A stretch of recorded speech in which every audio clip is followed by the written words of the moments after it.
Ya la idea es retomar lo que hicimos el lunes, que me imagino vieron algo en la ayudantía y ver un par de ejercicios.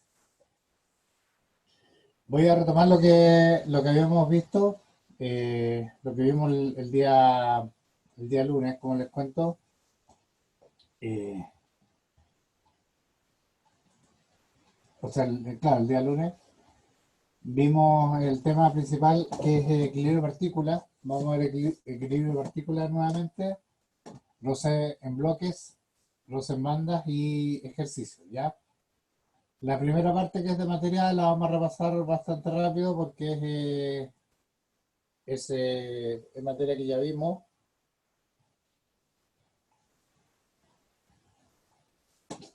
eh, Así que lo vamos a repasar y esa misma materia la vamos a revisar después con ejercicio. Ya, primero, bueno, el día lunes conversamos un poco respecto de qué es lo que entendemos por partícula. En esta primera parte del curso, lo que vamos a ver es equilibrio de partículas. ¿Qué significa eso? Que nos vamos a centrar en problemas en los cuales el equilibrio tiene que ver con sumatoria de fuerzas en un punto y no nos interesa las dimensiones del cuerpo. Por ahora, los cuerpos solamente van a tener una ubicación, eh, va a tener masa, va a tener masa, pero no va a tener dimensiones, ¿ya? Entonces, el tipo de problemas que vamos a ver son problemas en los cuales vamos solamente a a poder definir un cuerpo por su ubicación más que por sus dimensiones, ¿de acuerdo? Eso, eso es primero que nada, ¿ya? En general, en el curso hay dos partes grandes, que una es equilibrio de partículas y la otra es equilibrio corporígeno. Ya, ahora estamos en equilibrio de partículas. O sea, por ahora, por ahora, no tenemos dimensiones importantes que nos interesen, ¿ya? El equilibrio de partículas implica que uno considera que el cuerpo se encuentra en reposo, o sea, eh, no está acelerado, por lo tanto se mantiene en su posición, se mantiene en la ubicación en la que está y no se mueve, porque estamos en estática, es el estudio que estamos haciendo, y por tanto podemos definir que la sumatoria de momentos tiene que ser igual a cero, ¿ya? Perdón, perdón, que la sumatoria de fuerzas tiene que ser igual a cero. Esa sumatoria de fuerzas es una sumatoria de fuerzas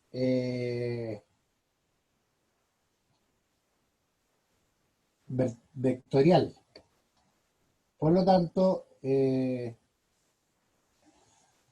nosotros la podemos desarmar, por decirlo así, en dos fuerzas, en dos direcciones ortogonales, en el caso plano, es decir, hacer sumatoria de fuerza en X y sumatoria de fuerza en Y, y en el caso espacial, en tres dimensiones podemos hacer sumatoria de fuerza en X, en Y y en Z. Siempre consideramos que el equilibrio implica, la condición de equilibrio y de reposo, implica entonces que la sumatoria de fuerza es igual a cero. Como les he explicado varias veces, el fundamento del curso al final es esto: sumatoria de fuerzas igual a cero. Para el caso espacial, hoy día no vamos a ver ejercicio todavía del caso espacial, pero en el caso de tres dimensiones nos va a convenir utilizar el ángulo, o sea, perdón, el vector unitario, ¿ya? El vector unitario es el mismo vector dividido por su módulo. Eso nos entrega, digamos, un vector dirección, por decirlo así, el cual se multiplica por la magnitud. ¿Por qué es fácil esto? Porque precisamente podemos sacar la magnitud del problema, o sea, separarla del vector, separamos la magnitud y podemos trabajar esta magnitud como una variable independiente. O sea, no va a estar escondida dentro del vector, sino que va a ser una variable eh, que se puede trabajar, digamos, independientemente del vector y de los otros vectores, ¿ya? Si está escondida, en realidad es poco lo que se puede hacer porque no se puede obtener, digamos, su valor si es que está metida, digamos, dentro de los valores del vector, ¿ya? Entonces conviene en tres dimensiones separarlo en dos, un vector en dos partes, digamos que es su vector dirección y su magnitud. Pero eso lo vamos a ver con ejercicio un poquito más adelante. Hoy día vamos a ver solamente caso plano. Conversamos respecto al roce. El roce entre un bloque y una superficie se produce por efecto de una rugosidad o imperfecciones que hay en las mismas superficies y por lo tanto este roce genera una resistencia al movimiento. Es como una especie de freno. Ese freno en algún momento se puede superar si es que nosotros aumentamos las cargas que están siendo aplicadas, se puede superar y el bloque se desliza. El límite en el cual la fuerza de roce ya no es suficiente para sostener el movimiento o para restringir el movimiento es lo que nosotros podemos calcular como fuerza de roce, ¿ya? Antes de eso, la fuerza de roce es una resistencia que va aumentando hasta llegar a ese límite. ¿Cómo se calcula? Se calcula como la multiplicación entre un factor que se llama el coeficiente de roce, que es mu, por la normal, ¿ya? La normal a la superficie de contacto. El coeficiente mu se obtiene de tabla o de experimentación. Aquí en el curso normalmente el factor mu se los vamos a entregar, ¿ya? Eh, Siempre se los entregamos, ¿ya? Nunca, o sea, no tiene mucho sentido, digamos, estar, digamos, pedirle que lo investiguen o algo así, sino que se les entrega, se les dice cuánto es y ahí cada uno tiene que trabajar con esos valores, ¿de acuerdo? Entonces, el coeficiente de roce máximo o límite es mu sub s por n. Ese en el caso estático. Una vez que el movimiento comienza, el coeficiente de roce decae, disminuye hasta un segundo límite. Ese segundo límite es el coeficiente de roce, o sea, es la fuerza de roce cinética. La fuerza de roce cinética se calcula de la misma forma, es decir, un coeficiente de roce mu por la normal. La diferencia es que ahora el factor mu o el coeficiente mu disminuye desde mu sub s a un nuevo valor que se llama coeficiente de roce cinético y que le llamamos mu sub k. Siempre se cumple que mu sub s es mayor que mu sub k, ¿ya? El coeficiente de roce estático es mayor al cinético.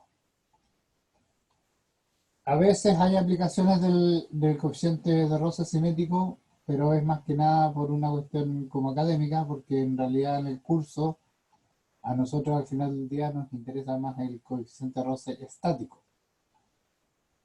Porque, les insisto, estamos trabajando siempre en el ámbito de la estática, por lo tanto el movimiento para nosotros no es muy relevante, sino que nos interesa más el reposo.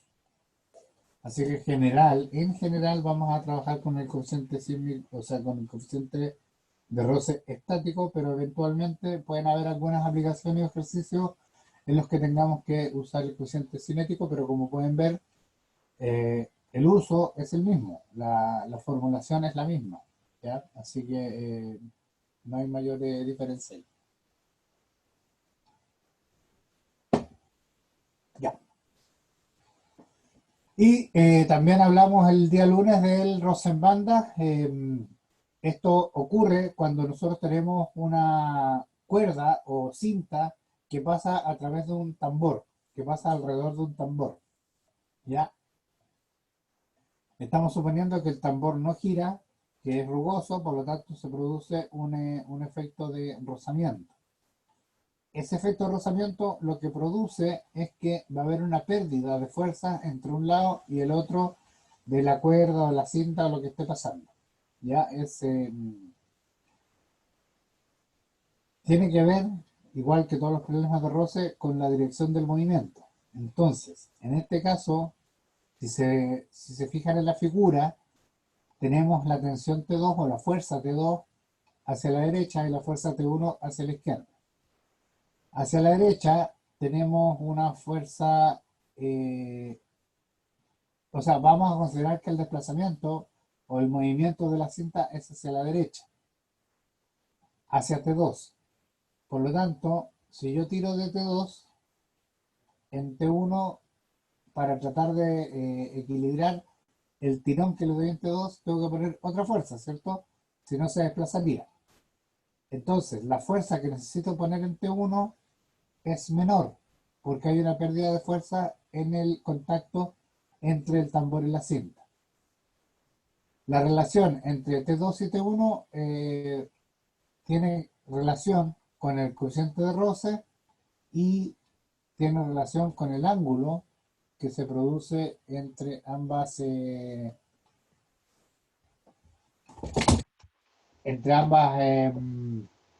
va, se me fue,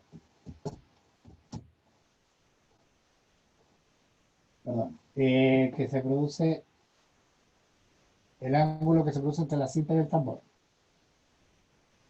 O sea, estoy mirando otra cosa. Ya. Eh, la relación entonces es T2 va a ser igual a T1 multiplicado por E elevado a mu sub S por B, como se ve en el fondo de la diapositiva. Aquí. ¿De acuerdo? Esto en general lo vamos a usar de esa forma, no hay más complicación que eso. O sea, normalmente los problemas van a ser de aplicación de esta fórmula. En cualquier caso, para quien quiera analizar un poco más, se puede encontrar en todos lados cómo se obtiene esta ecuación. Es bastante simple porque está asociada, digamos, al mismo concepto anterior, que es el Rosen-bloque, ¿ya? Eso es eso.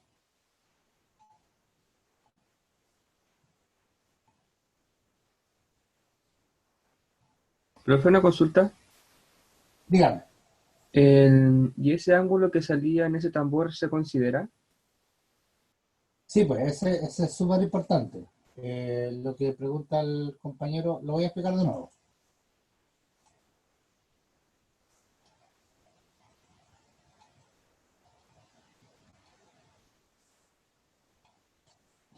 Ya, ya. Me imagino que pregunta este ángulo, ¿cierto? El ángulo B, aquí, el ángulo beta. ¿Eso consulta? Sí, profe. Ya. Efectivamente, lo que pregunta el compañero es súper importante porque el ángulo beta, que es el ángulo que cubre el contacto entre la cinta y el tambor, es fundamental. O sea, cuando nosotros calculemos o tengamos problemas de roce en bandas, este tipo de problemas, el único problema que vamos a tener es determinar ese ángulo. El resto es la fórmula nomás. Tenemos el mu, el T y el T1, el T1 y el T2 son las tensiones, que es lo que estamos calculando, obviamente, pero el problema en sí es determinar el ángulo beta. Así que es muy importante determinar o entender, digamos, que este ángulo lo que indica es el ángulo en el cual está la cinta en contacto. O sea, por ejemplo, si yo tuviera un tambor y tuviera la,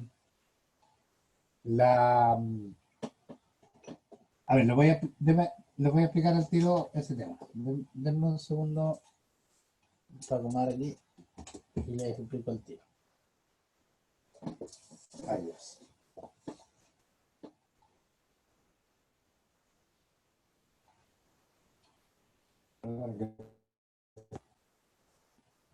Ahora estoy con problemas.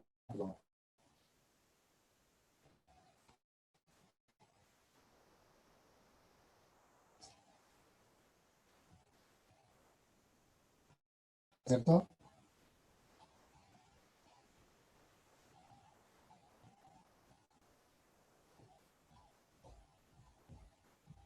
¿Aló? ¿Me están escuchando, cierto? Se me está quedando pegado el computador, algo pasa.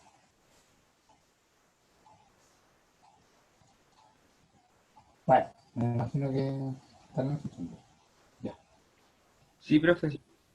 Ah, ya, muchas gracias. Me siento acompañado. Ya, miren, respecto del ángulo, les voy a explicar un poquito conceptualmente de qué se trata.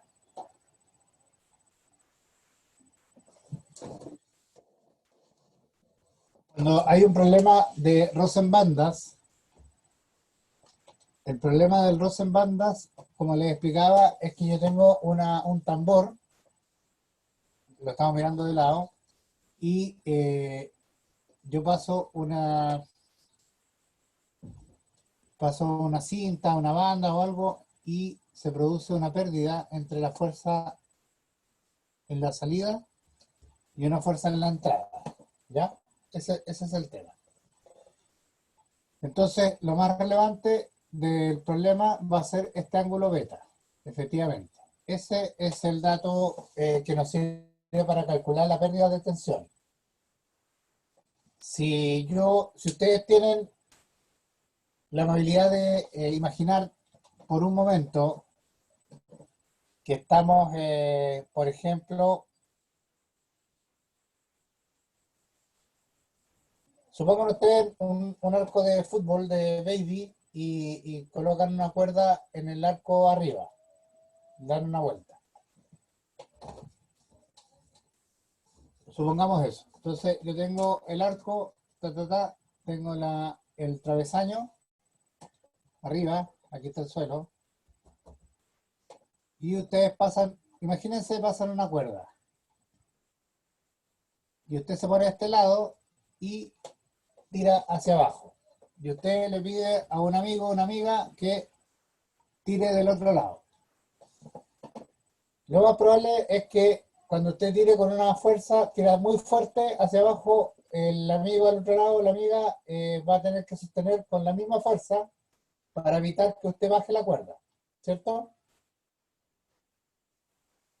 Entonces ahí uno puede considerar que no hay mucho roce, no hay mucha pérdida. Pero si usted, en vez de darle una sola vuelta, le diera 5, 6 vueltas, al tirar hacia abajo, su amigo o su amiga al otro lado no sentiría nada. Y la cinta quedaría trabada en el travesaño. Ese es el roce, ¿de acuerdo? Entonces, mientras más haya contacto entre la cinta y el bloque, o sea, entre la cinta y el tambor, más pérdida va a haber. Si el contacto es mínimo, el roce también va a ser mínimo. Si hay mucho contacto, va a haber mucho más roce. ¿De acuerdo? Y en relación al ángulo, por ejemplo, si yo tengo esta situación,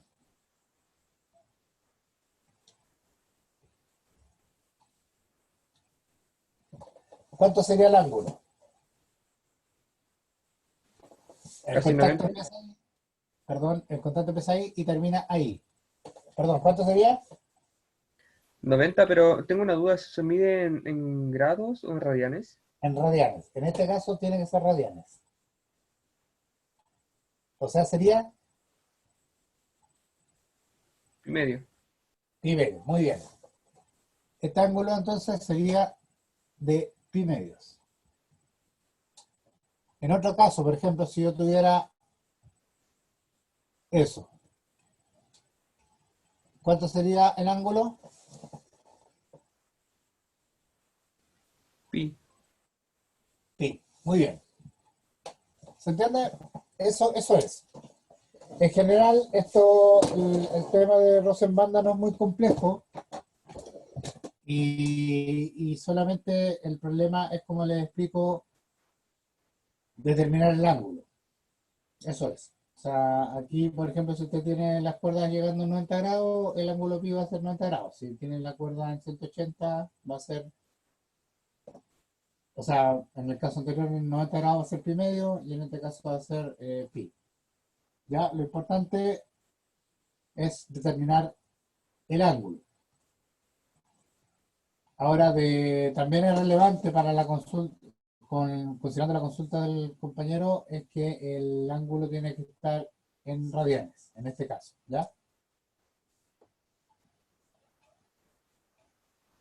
Eso principalmente. Hoy día no vamos a ver rods en banda, vamos a ver otro tipo de ejercicio. Ya. ¿Tiene alguna duda adicional o partimos nomás con el ejercicio?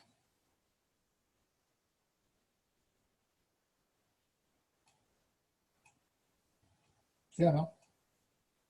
Ya, vamos a seguir.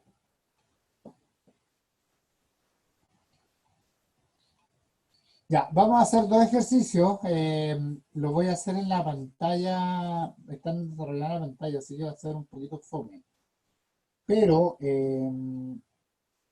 ahí sería importante, si van teniendo dudas, de repente lo vamos a analizar un poquito más en detalle en la pizarra o en la pizarra. Así que me interrumpen nomás, ¿ya? Ahora la idea de la clase hoy día es hacer ejercicio para resolver dudas respecto de lo que estamos viendo hoy día, que es equilibrio de partículas, ¿ya? Entonces, me interrumpen nomás, la idea es esa, es que vayan participando. Eh, Ninguna pregunta ni duda es tonta, digamos, en este contexto. ¿Ya?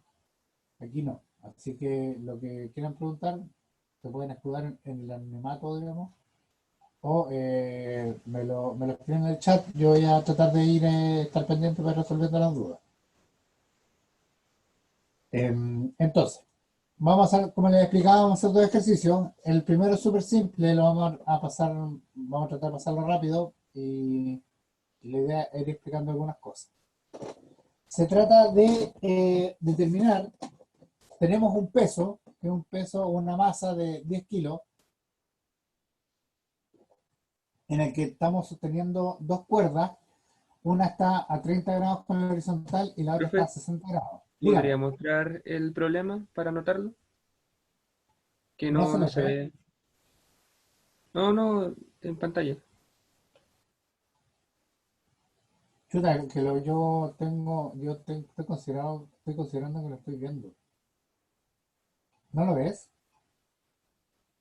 Ahora sí lo veo, gracias. Ah, ya, ya, súper. Ese es el problema. Entonces, tienen una masa, perdón, una masa de 10 kilos que está apoyada en el piso. Imagínenselo usted, un peso grande que tiene 10 kilos, un pedazo de acero, digamos, como para el gimnasio, por decirlo así, un peso, y lo tiramos con dos cuerdas, ¿ya? Una cuerda a 30 grados y una cuerda a 60 grados. Estas dos cuerdas, cada una tiene una tensión de 70 newton. De alguna forma logramos medirla, ¿ya? Entonces medimos en una, tiramos con 70 y en la otra también tiramos con 70. O sea, aquí hay una situación que está forzada, digamos. No es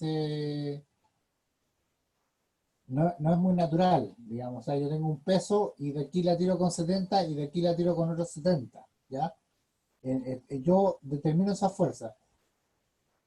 Tienen que entender bien cómo está planteado el problema. No es que yo busque especialmente un equilibrio, sino que yo estoy diciendo yo aplico 70 para acá y aplico 70 para acá, uno en 30 grados y el otro en 60 grados. Supongan ustedes que tengo una máquina que tiene capacidad de dar una fuerza y por el otro lado la misma máquina en otra posición que también tiene la posibilidad de entregar una fuerza. Entonces tiro de los dos lados. Lo que me preguntan es que si estos dos tirones, que son de 70 newton, son capaces de levantar la masa. Por lo tanto, tengo un problema con respecto a la carga vertical. ¿Por qué les explico esto? Porque si ustedes analizan el problema, a lo mejor ahora es muy pronto, pero en la medida que vayan avanzando en el curso, inmediatamente les va a aparecer en la pregunta de qué pasa con la carga horizontal. Porque el bloque efectivamente a lo mejor se podría no levantar, pero a lo mejor desplazarlo hacia el lado. Entonces efectivamente hay una carga lateral que no la vamos a considerar acá. Lo que nos están preguntando y lo que nos interesa es, si se levanta o no. Ya, me preguntan cuál es la diferencia de lo que estamos viendo hoy día con lo que se vio anteriormente. Como les expliqué el lunes, lo que estamos viendo hoy día no es matemáticamente distinto a lo que vimos anteriormente cuando analizamos las leyes de Newton y cuando vimos el tema de los vectores. Lo que estamos viendo hoy día no es matemáticamente distinto, pero conceptualmente lo que nosotros estamos avanzando hoy día es que estamos declarando que estamos imponiendo el equilibrio. Eso es todo. O sea, todo lo que vimos anteriormente está muy relacionado, los ejercicios son los mismos prácticamente, yo diría que son los mismos, solamente que de hoy día en adelante lo que estamos planteando es que buscamos el equilibrio y resolvemos el equilibrio. Entonces, partimos con una construcción matemática y definir, digamos, cómo se hacían las componentes, cómo se igualan las fuerzas, que la sumatoria de fuerzas tenía que ser igual a cero en el caso que estaba en reposo. Fuimos conversando eso y hoy día lo que hacemos es plantear, me piden que ponga el ejercicio en pantalla, parece que no les gusta verme a mí. Le agradezco el cariño. Ahí está el ejercicio, ya. Entonces, eso, o sea, no estamos haciendo algo extraordinariamente nuevo, sino que estamos planteando ahora, estamos definiendo, estamos dejando en claro que de aquí en adelante trabajamos con el equilibrio. Ya no solamente las fuerzas en el aire, las fuerzas, las componentes para allá, las componentes para acá, sino que ahora estamos planteando el equilibrio. Esa es la gran diferencia. Sustancialmente o en términos prácticos es muy poco o nada, digamos. O sea, seguimos usando las mismas matemáticas, ¿de acuerdo? Entonces, eso es lo importante que estamos haciendo hoy día. Estamos planteando el equilibrio, ¿ya? Eso es lo que estamos haciendo. Ya, entonces, en el ejercicio entonces tenemos dos fuerzas que tiran hacia afuera, por decirlo así, dos fuerzas T que son iguales, y queremos saber si verticalmente despegan la masa del piso, ¿ya? Vamos a plantear esto con detalle. Lo primero es el análisis. Vamos a analizar el problema. ¿Qué es lo que nos piden? Ya se los había comentado, lo vamos a repetir. Queremos saber si estas tensiones, estas fuerzas en las cuerdas, logran levantar la masa de 10 kilos. ¿Lo hacen o no? Como les explicaba, no nos van a interesar por ahora las fuerzas laterales. Una de las fuerzas laterales importantes va a ser el roce entre el bloque y la superficie, pero por ahora no nos interesa. Solo queremos saber si las fuerzas logran levantar el peso. ¿Cómo lo vamos a analizar? ¿Cómo lo vamos a enfrentar? Vamos a determinar entonces si las fuerzas verticales hacia arriba, o sea, las fuerzas que tiran hacia arriba, son capaces de superar el peso de la masa que obviamente tira hacia abajo. Para eso determinamos primero el peso de la masa, que es m por g, son 10 kilos por 10 metros partido por segundo cuadrado, serían 100 newton. ¿Ya? Entonces el peso son 100 newton.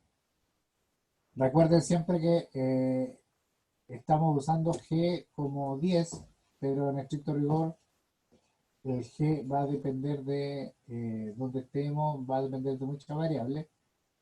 Y normalmente en la Tierra a nivel del mar es 9,81. 9,809 y tanto, digamos. Depende de la temperatura, depende de todo. Así que para evitarnos dramas usamos el valor 10. Ya es más cómodo. Y después que determinamos entonces el peso, vamos a aplicar el equilibrio de partículas, es decir, sumatoria de fuerza igual a 0, hacemos sumatoria de fuerzas en dirección X y en dirección Y. En este caso, como les explico, en este caso en particular, en la sumatoria de fuerzas en dirección X no nos va a interesar mucho. Lo que queremos saber es si verticalmente las fuerzas logran levantar el peso, ¿ya?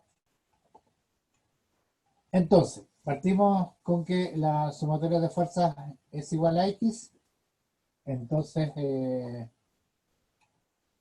tenemos que T menos T coseno 60 menos FL igual a 0. Lo voy a hacer en la pizarra para no, para ir explicando un poquito más el tema.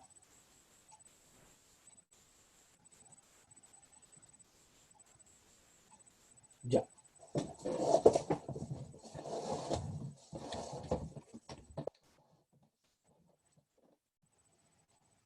Ya, alguien me robó el borrador, así que vamos a aplicar la venta.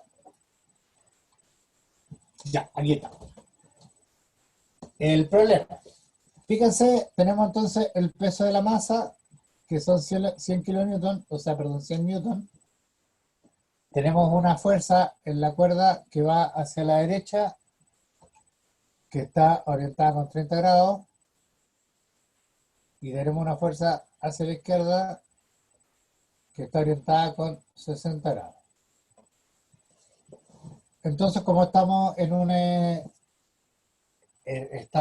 esquema vectorial, lo que tenemos que hacer es sumar las componentes ortogonales. ¿Ya? Para eso definimos un sistema de coordenadas.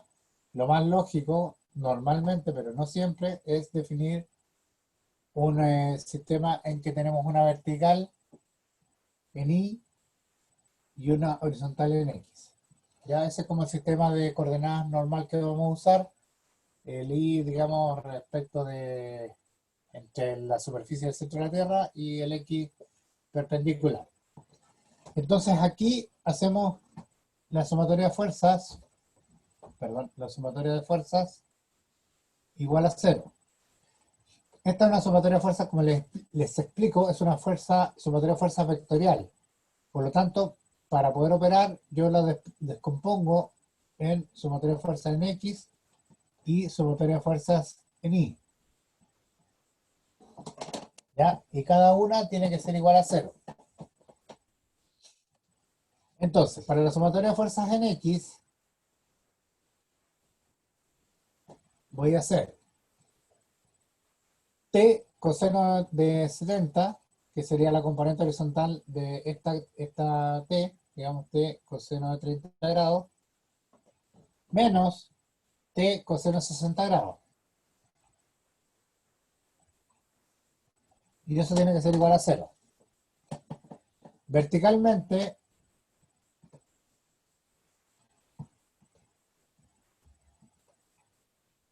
espérenme, tengo que hacer un comentario aquí.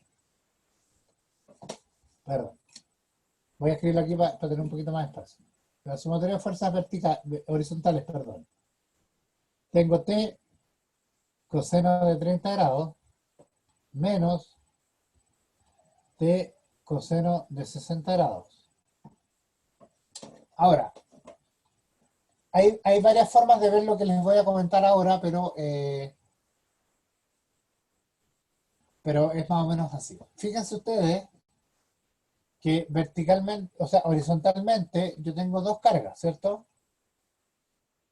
Tengo una carga T por el coseno de 30 y tengo otra carga T por el seno de 30. Horizontalmente estoy hablando, en el eje X. Esas dos fuerzas, T coseno de 30 y T coseno de 60, son distintas, porque el coseno de 30 grados y el coseno de 60 grados son distintos. Entonces, intuitivamente, uno sabe que para que esto esté en equilibrio, debería existir otra carga lateral. Y yo les comentaba recién que en este caso en particular va a venir del roce, del bloque con el suelo, ¿ya? Pero en cualquier caso, para que exista equilibrio aquí, necesariamente debería haber otra carga. ¿Por qué? Porque estas dos cargas horizontalmente están, por decirlo así, descompensadas. Por lo tanto, debería existir otra carga, una cierta carga, que le podemos llamar la fuerza lateral, que debiera estar. El tema es que para este problema en particular, esta carga, esta fuerza lateral, a mí no me interesa, me da lo mismo. Eso es lo que les trataba de explicar antes. Verticalmente es mi problema. Yo quiero saber si se levanta o no el peso. Horizontalmente me da lo mismo. En este caso en particular. ¿Ya? Entonces ahora planteo la sumatoria de fuerzas verticales. Que voy a tener la componente vertical de la carga a la derecha, que sería T seno de 30, más la componente al otro lado, que sería más T seno de 60, y tengo los 100 newton hacia abajo, o sea, negativo, menos 100, y eso es igual a 0. ¿De acuerdo? De acuerdo. Entonces, fíjense que aquí lo que yo sé, aquí hay que tener harto cuidado. Yo sé que la tensión T me la dan, es 100. Y sé también que perdón, es 70. Me lo dan en el enunciado. Y sé también que el peso son 100. Me lo dan en el enunciado. Pero este tipo de preguntas, lo que me piden es saber si uno supera al otro. Entonces, eh, tengo que buscar, por decirlo así, una desigualdad. Ya, déjenme matemáticamente terminar esto. Voy a tener T, aquí voy a factorizar por T por el seno de 30 más el seno de 60 es igual a 100, ¿ya? Por lo tanto, yo sé que T va a ser igual a 100 dividido por eso, que no sé cuánto es, déjenme calcularlo.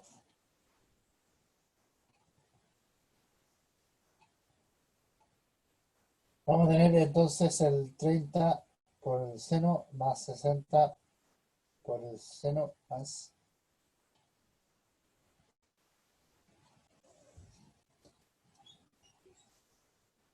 Tenemos 1.37. 1.37.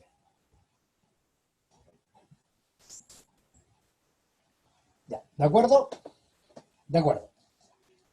Lo que yo les quiero transmitir, que aquí es un poquito más complicado, es el análisis que hay que hacer del problema.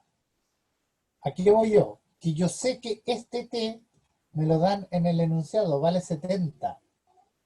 El T vale 70. Por otro lado, sé que 100, que T, o sea, perdón, que el peso vale 100. Entonces, esta igualdad no necesariamente se va a dar. O sea, si yo calculo 70 por 100 por 1.37, fíjense, aquí lo voy a hacer otro color para que se note que estoy haciendo una prueba. Fíjense, 1.37 por por T, por 70, perdón,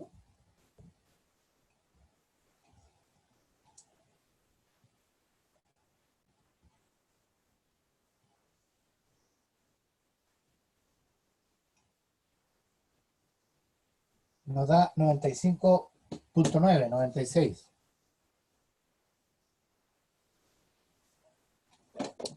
No sé si me logro explicar.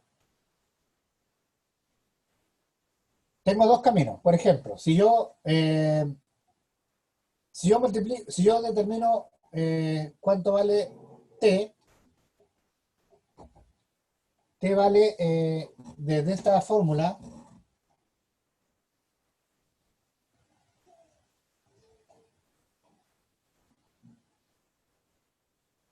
vale 73. Si yo lo calculo acá, vale 73. Si vale 73, quiere decir que la tensión obtenida así es mayor que la original. Por lo tanto, no logro desplazar la masa. Por otro lado, si yo calculo el peso de nuevo, es decir, algo los 70 que estoy calculando, que tengo en el enunciado, por 1.37 me da 96. Por lo tanto, tampoco logro superar la masa. ¿Se entiende? No sé si logro explicarme. A ver, estoy un poquito enredado. A ver, ¿Tendría que ser mayor que 100 para poder levantarlo? claro, exacto, miren. Pongámoslo de esta forma. Pensemos que este T no es 70, sino que es un T, le vamos a llamar T asterisco. T asterisco. Es un T asterisco. T asterisco. T asterisco. T asterisco. T asterisco. T asterisco. Entonces, ¿cuánto vale el T asterisco? El T asterisco, parece que espera un poco, 1.36. T asterisco vale 100, 1.37, vale 72,99. Perdón, 72,99. ¿Qué es lo que es ese T? El T asterisco, ¿qué es lo que representa? Estoy preguntando. ¿Qué representaría? Representa la tensión en la cuerda que es capaz de levantar la masa, ¿cierto?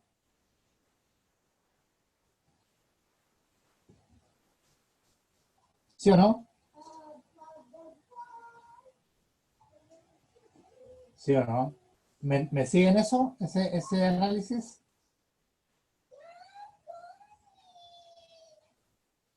¿Aló? ¿Alguien me escucha? ¿Alguien me escucha?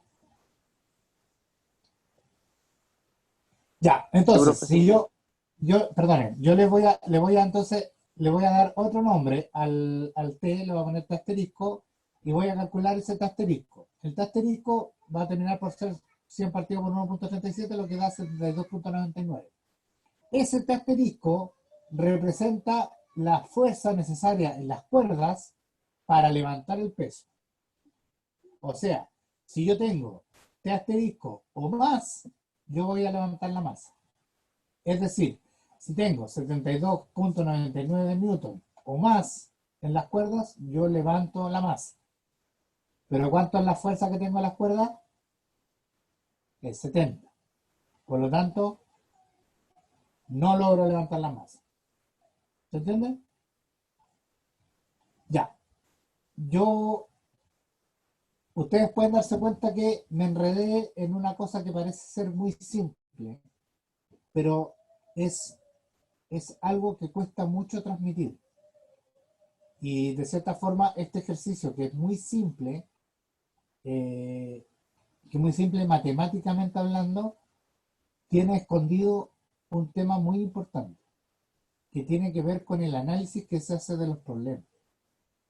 O sea, si usted se pone a trabajar y calcula, matemáticamente va a llegar rápidamente al resultado. Ustedes pueden ver que en estricto rigor son dos líneas, a lo más tres líneas de cálculo, y ya tiene un resultado.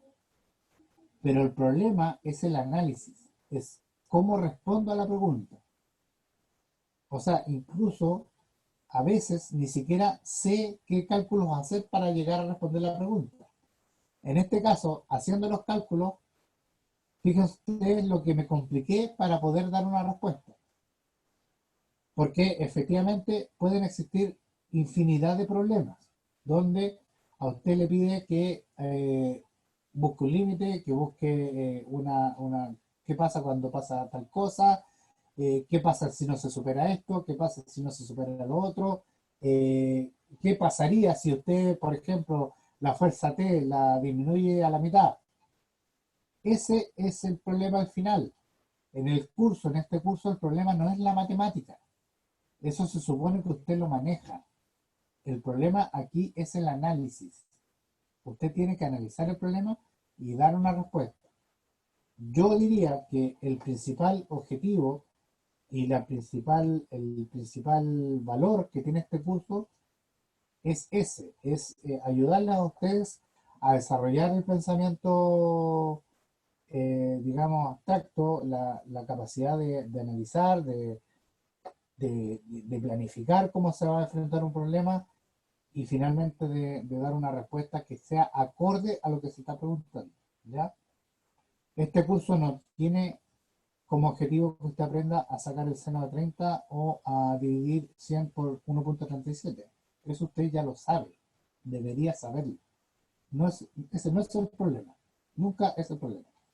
Eso usted lo sabe. Si tiene problemas con la parte matemática, hay que repasar, devolverse a refrescar cosas, porque el curso este no tiene que ver con eso, ¿ya?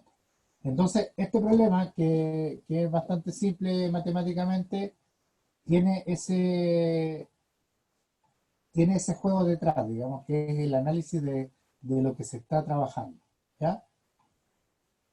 Por eso finalmente ustedes se pueden dar cuenta que tuve que tomar, ¿cómo se llama? Tuve que considerar, digamos, ayudarme con una variable distinta que le llamé T asterisco, para poder entender bien cómo se va a responder el problema.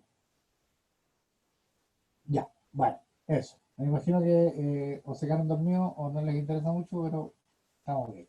Ya, vamos, ahí está en la pantalla, les muestro entonces la respuesta matemáticamente hablando, digamos, las sumatorias de fuerza.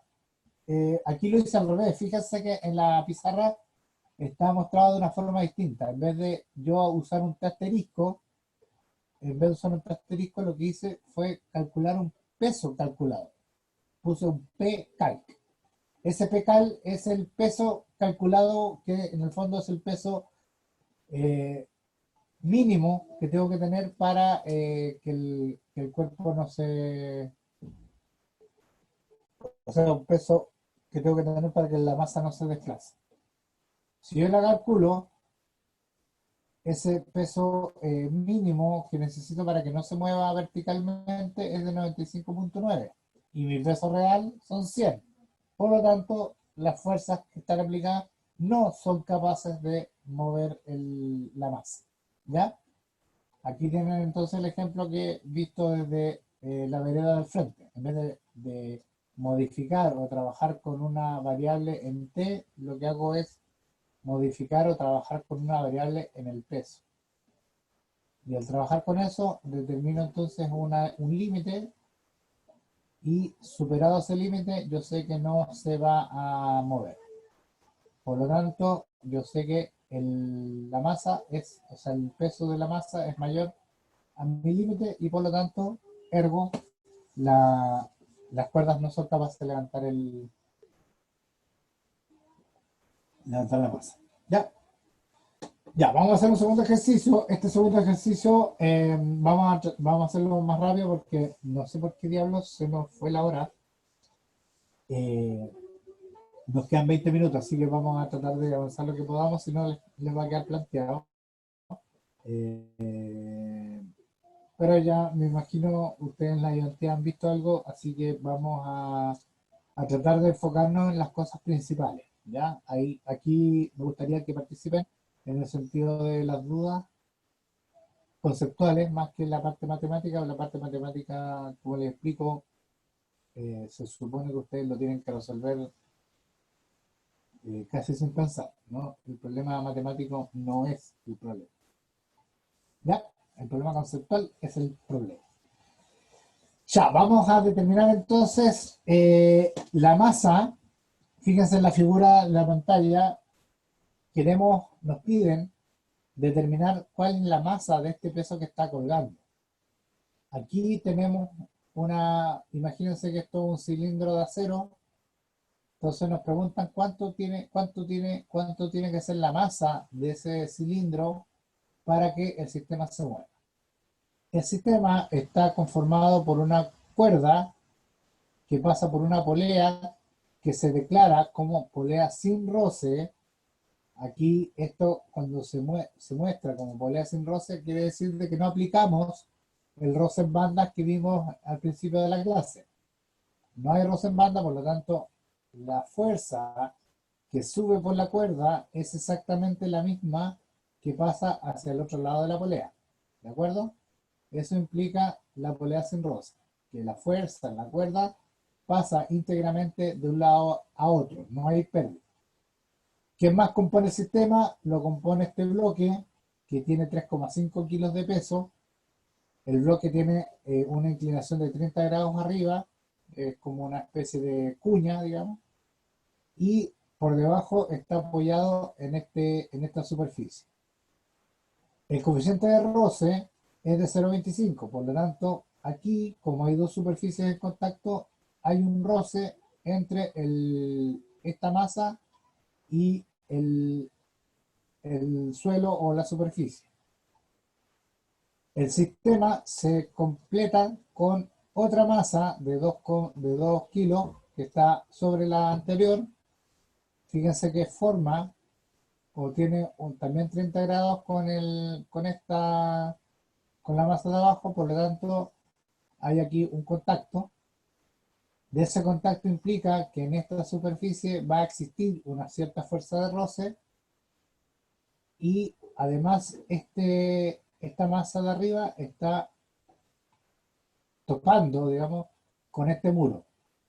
Por lo tanto, en este contacto también va a aparecer otra fuerza de roce. Antes de la fuerza de roce, debía haberles dicho que aquí, en este contacto de esta masa con el suelo, abajo va a aparecer una normal, porque hay un contacto. Entre las dos masas, en esta superficie, va a aparecer perpendicularmente una normal, ¿cierto? Porque hay un contacto. Y en este otro apoyo donde la masa de arriba se junta con el muro, va a haber otra normal más, que en este caso va a ser horizontal. Si se dan cuenta, tenemos 1, 2, 3 normales. Por lo tanto, van a aparecer 1, 2, 3 fuerzas de roce. ¿De acuerdo?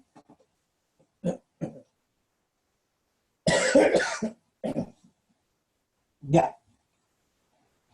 El problema nos pide determinar si es que el sistema nos pide determinar cuál es la masa mínima que debemos poner aquí para que el sistema se mueva. Fíjense ustedes, antes de seguir con el análisis más fino, fíjense que si ustedes sacan la masa y esta cuerda la retiran, estos bloques intuitivamente uno piensa, deberían mantenerse como están. Deberían, ¿ya? Eventualmente, pero lo más esperable es que estas masas estén como estén. Entonces, el efecto de colocar este peso es que se genere un desplazamiento hacia la derecha. Es decir, la masa de 3,5 se desplace hacia la derecha, obligando a la masa de arriba a subir. ¿Ya? Con eso, entonces, la masa bajaría. ¿Qué les quiero decir con esto?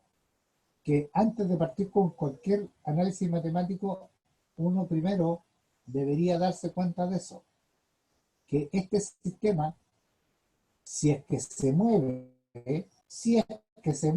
debería moverse hacia la derecha. ¿De acuerdo?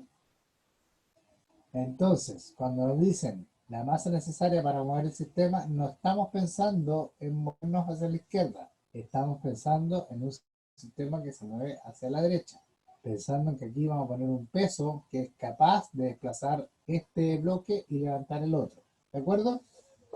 Ya. Entonces, vamos al análisis conceptual. Tenemos primero que entender que el roce, como ya les expliqué, es una resistencia, no es una fuerza externa. Entonces, la fuerza de roce depende de las cargas que están siendo aplicadas. Tiene un límite que es mu sub s por n, pero depende de las otras cargas. Por lo tanto, lo primero que tenemos que hacer es definir un sistema de fuerzas y una dirección de movimiento para poder inferir cómo va a ser la situación de las fuerzas de roce. ¿De acuerdo? En este caso, como ya les había explicado, lo que vamos a suponer es que la masa M logra desplazarse hacia abajo, con lo cual mueve la masa M1, que voy a llamar a la masa 3,5, la mueve hacia la derecha, y con eso, por la inclinación de esta superficie, la masa M sube. ¿Ya? Entonces, para, como resumen, la masa M se mueve hacia abajo, la masa de 3,5, que le vamos a llamar M1, se desplaza hacia la derecha, y la masa de 2 kilos, que le vamos a llamar M2, se desplaza hacia arriba. Eso es considerando que el sistema logre desplazarse. Obviamente, como les explico, tenemos que suponer que se va a desplazar, pero vamos a calcular todo en equilibrio estático. ¿Ya? O sea, no vamos a considerar que se está moviendo, pero hay que estimar hacia dónde se va a mover, porque en base a eso vamos a determinar las direcciones, por ejemplo, de las fuerzas de roce. Ya. Entonces, vamos a ir analizando punto por punto. Primero, veamos la masa, ¿qué pasa con la masa M2? Fíjense, tenemos varios puntos de interés. En este caso tenemos 4 puntos.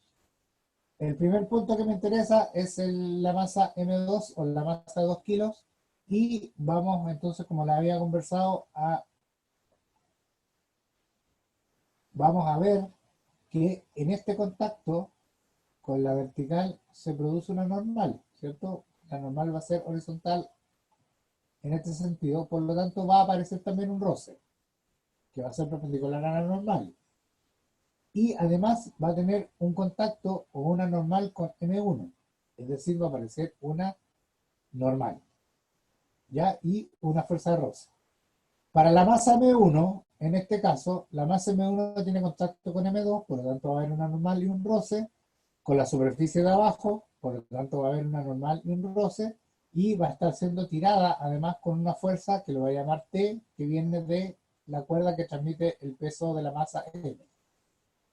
Vamos a ver también un lugar, digamos, de interés que es la polea. La vamos a ver un poquito en detalle para ver, digamos, qué información nos entrega. En general, en este caso no es mucho, porque sabemos que la tensión va a pasar de un lado a otro sin mayor modificación. Cuando tenemos roce en bandas, esta situación es más interesante. Ya en este caso, como no hay roce, da lo mismo. Y finalmente, abajo tenemos que la masa M va a transmitir su peso a la cuerda. ¿Ya? Está todo relacionado finalmente, es un sistema, digamos, donde las fuerzas se transmiten de un lado a otro. Desde el punto de vista físico o de modelación, lo que vamos a hacer entonces es ir analizando cada uno de estos puntos. Primero que nada, y antes que todo, lo que vamos a hacer es calcular los pesos que nos interesa, digamos. La masa 1 tiene la masa 1 tiene una masa de 2,5, por lo tanto tenemos 25 newton, y la masa, aquí los nombres me quedaron mal, lo voy a corregir antes de enviarle esta diapositiva. Este sería el P2. Tengo que revisar los resultados, lo voy a revisar y se los mando. Este debería ser P1 de la masa 1. Ahí lo vamos a revisar, hay que revisar. Bueno, lo importante es que esta masa M1 pesa 35 newton y la masa M2 pesa 25 newton. La masa M, por ahora no sabemos cuánto pesa porque es lo que tenemos que determinar, así que sabemos que va a ser el peso dividido en 10. O bien el peso de esa masa va a ser la masa por 10. ¿Ya? Notar aquí, importante, que si yo determino el peso de la masa, la fuerza que se transmite a la cuerda va a ser igual al peso. Por lo tanto, si yo a la fuerza en la cuerda le llamé T, la tensión T en la cuerda es igual al peso. ¿Ya? Por lo tanto, para aplicar o resolver el problema, lo que vamos a hacer es aplicar equilibrio de partículas en la masa M2, aplicar equilibrio de partículas en la masa M1, vamos a aplicar equilibrio en la polea y equilibrio en la masa M. Esto puede parecer muy largo, pero yo lo estoy haciendo como bastante en detalle. En un caso real, usted ya podría solamente hacer los primeros dos porque ya sabe que esta tensión hacia la derecha va a ser igual que el peso. Declarando eso, es decir, ya mi peso se transmite a la cuerda, por lo tanto el peso, la tensión en la cuerda es igual al peso, ya en realidad el hacer todo el análisis de aquí no tiene mayor sentido. Y lo vamos a ver ahora con el desarrollo del problema. Ya, aplicamos entonces el equilibrio en la masa M2. Aquí hay que irse con cuidado.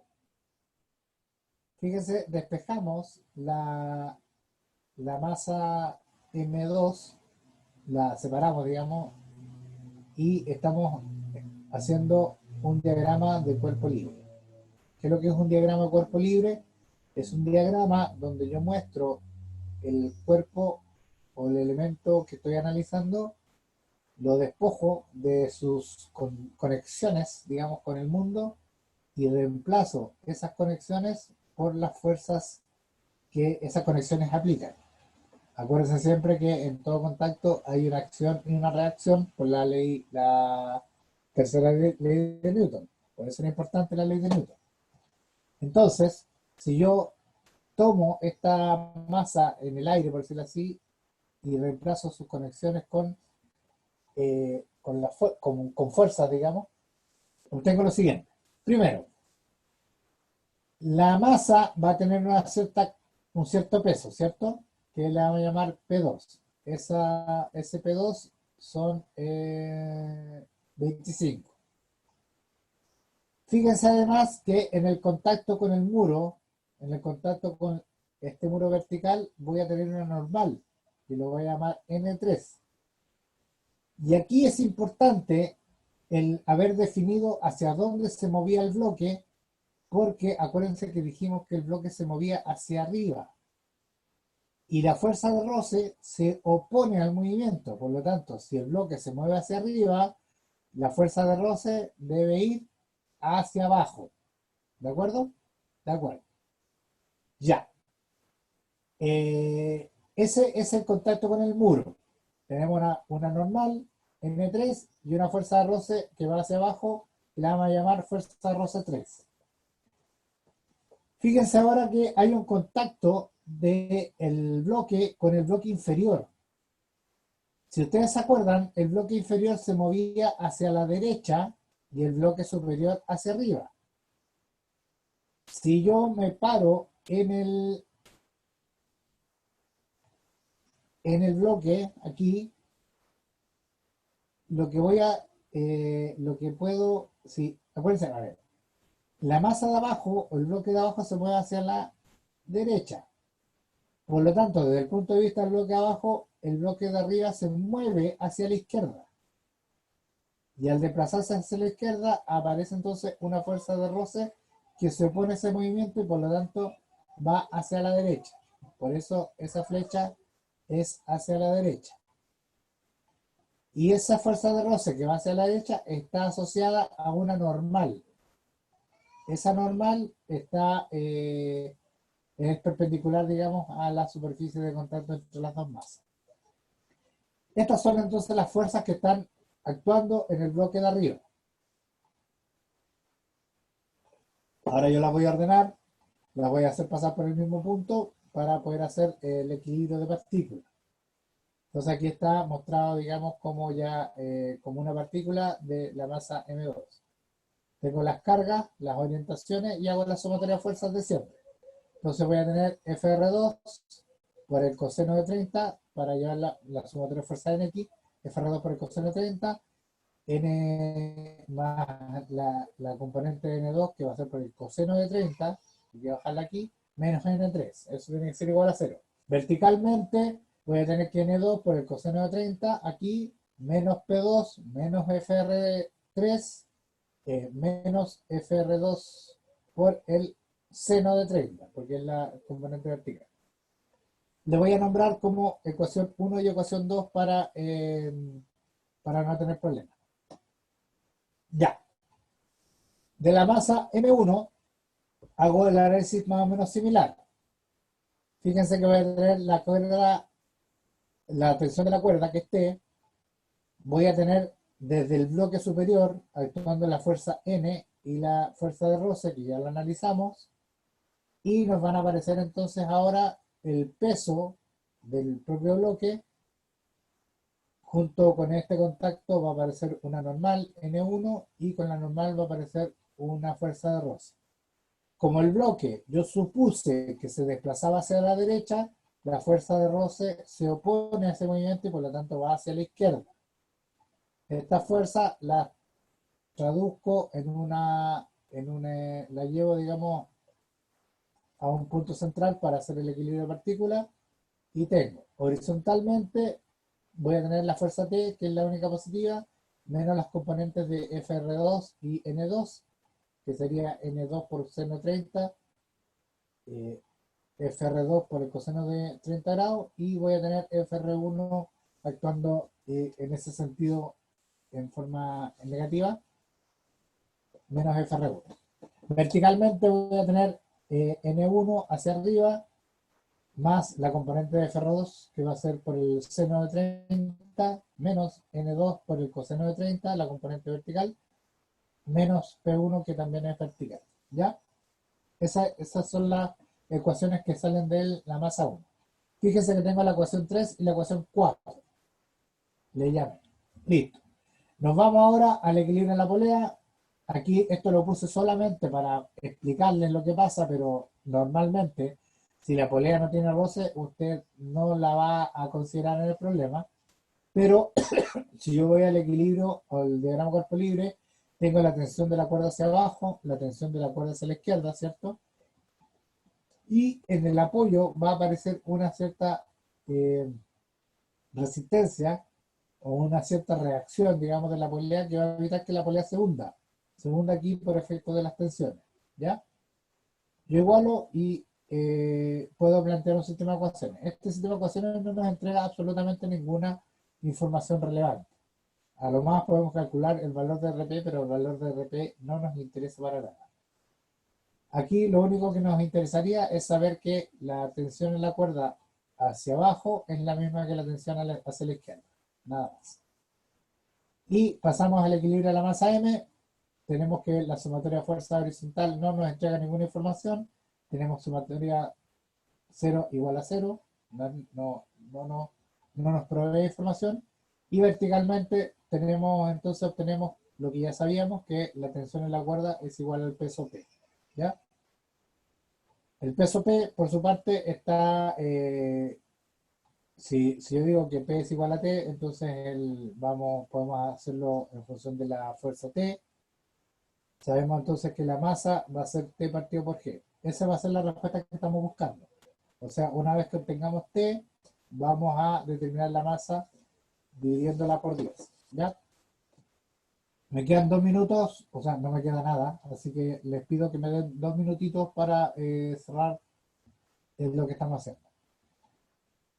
Voy a juntar aquí las fuerzas, perdón, voy a juntar las ecuaciones que teníamos, son 4 ecuaciones. Estas 4 ecuaciones, si ustedes consideran, ahí tenemos varias incógnitas, ¿ya? En las ecuaciones sabemos ya el peso de P1 y P2. Aquí esto lo tengo que revisar todavía. antes de enviárselo ya les dije que tengo un enredo con las masas. Pero fíjense que ya P1 y P2 no son variables. Ya las tengo, sé que este es 35 y ese es 25. Por lo tanto, vamos a tener un sistema de ecuaciones de...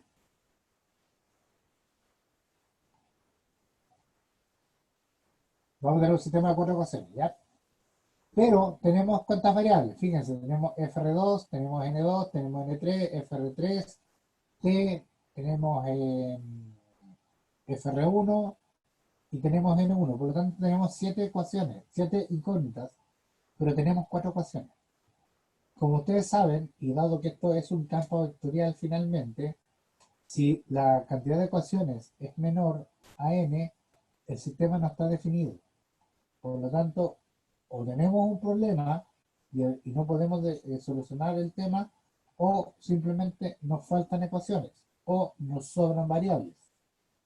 Pero para poder resolver un sistema de ecuaciones lineales, ustedes saben que tenemos que tener la misma cantidad de incógnitas que ecuaciones. Por lo tanto, en este caso, echamos mano a la relación de la fuerza de roce y las normales. Y ahí nos aparecen tres ecuaciones que ya las conocíamos, que son que las fuerzas de roce son el mu por n, o sea, 0,25 por n. Para cada una de las fuerzas de roce, entonces, nos van a aparecer una ecuación adicional, por lo tanto, tenemos siete ecuaciones y siete incógnitas. Por lo tanto, es un sistema que está definido linealmente y se puede resolver. De aquí en adelante, usted puede usar la estrategia que mejor le parezca. Puede hacerlo por sustitución, por ir restando las ecuaciones o incluso matricialmente. Yo lo que hice fue entonces las ecuaciones 5, 6 y 7 las reemplacé en el sistema, por lo tanto me quedaron cuatro ecuaciones con cuatro incógnitas, porque eliminé las incógnitas FR1, FR2 y FR3, por lo tanto me queda un sistema de cuatro incógnitas y cuatro ecuaciones. Ahí ya despejé un poquito. Después, si lo ordeno, fíjense, yo puedo, la primera ecuación me queda relacionando N2 y N3, que es lo que ordené acá abajo. Después la siguiente también está relacionada con N2 y N3. Y las de abajo son un poquito más complicadas, así que voy a trabajar con las primeras. De las primeras dos, por sustitución, despejo, o sea, voy a hacer por sustitución, voy a despejar N3 y este valor de N3 lo voy a reemplazar entonces en la segunda ecuación con lo que obtengo N2. Entonces N2 es 62,31 newton. Con N2 puedo obtener N3 de nuevo porque ya la tengo acá arriba y me voy a la ecuación de abajo, digamos que está en función de N2 que ya lo conozco y obtengo N1 con N1 y N2 en la última ecuación puedo obtener T. La tensión T es 62,40, por lo tanto de aquí puedo despejar entonces cuánto es la masa. La masa sería de 6,4 newton. Ahí se me fundó, es 6,24 newton. Por lo tanto, una masa de 6,24 newton mantiene el sistema en equilibrio. Es decir, si yo coloco una masa mayor a 6,24 kilos, el sistema se desplaza. ¿De acuerdo? Esa es la respuesta. Me faltó colocar la respuesta explícitamente, que es algo que corresponde. Por eso le digo que faltó. Así que la versión definitiva, que es la que les voy a subir al Canvas, va a venir corregida. ¿De acuerdo? Ya, muchachos, eso es la clase de hoy día. Estamos un poquito pasados con la hora, así que los voy a dejar más o menos rápido. No sé si hay alguna duda rápida ahora que podamos revisar. Si no, cualquier cosa me consulta por correo. La clase la voy a subir hoy día con las clases que faltan. Necesito, si alguien tiene la amabilidad de comentarme si pudieron bajar las clases. Eh, ahí tengo un problema porque las clases en video yo no las estoy grabando en el sistema, sino que las estoy grabando por fuera. ¿Por qué? Porque cuando yo las grabo en el Zoom, si las grabo en el Zoom en la nube, eh, quedan disponibles solamente para el curso, para la sección. Entonces las estoy grabando por fuera para que poder compartirlas con la otra sección, ¿ya? Por lo tanto, lo que sí estoy grabando en la nube es la clase de hoy día que va a quedar disponible en Zoom y las ayudantías, ¿ya? Eh, y así lo voy a ir haciendo. La, ahí les voy a comentar bien. La idea es que algunas de las clases van a quedar en Zoom en la nube y otras se las voy a enviar por WeTransfer o algo así para que ustedes la puedan bajar, ¿ya? La clase de hoy día, particularmente la de hoy día, va a quedar en la nube, ¿ya? O sea, se van a poder entrar por Canva, ¿ya? Ahí necesito que me vayan, si alguien puede comentarme, digamos, si la puedo bajar, si la puedo ver. Lo mismo lo del WeTransfer que le mandé el otro día, que puedan decirme si lograron bajarla, si la lograron ver, eh, si se la mostraron a su familia para que conozcan a su profesor. Hoy ahí usted me comenta. Ya, de la clase de hoy día, todas las clases las voy a subir, los PowerPoint siempre los voy a subir, me demoro, me demoro no porque no les quiera compartir, sino porque eh, tengo muchas cosas, digamos, y a veces hay que revisar las clases, revisarlas antes de subirlas, entonces por eso me demoro un poquito, pero debería ir subiendo. Si me demoro, les agradezco, a pesar de que a veces les pueda responder ah, no muy amablemente, pero sí, al final del día siempre les agradezco que me estén recordando y me estén diciendo las cosas, digamos. Yo creo sinceramente que es parte también de su deber, digamos, de estar molestando, digamos, para que las cosas pasen. ¿Ya? Eh, Nos hablamos el lunes, entre medio por correo, cualquier cosa, y bueno, les agradezco mucho. Tengo que dejarlos ahora porque tengo que comenzar la siguiente clase. ¿Ya? Ya, estimados, que estén muy bien, cuídense y hablamos por cualquier cosa.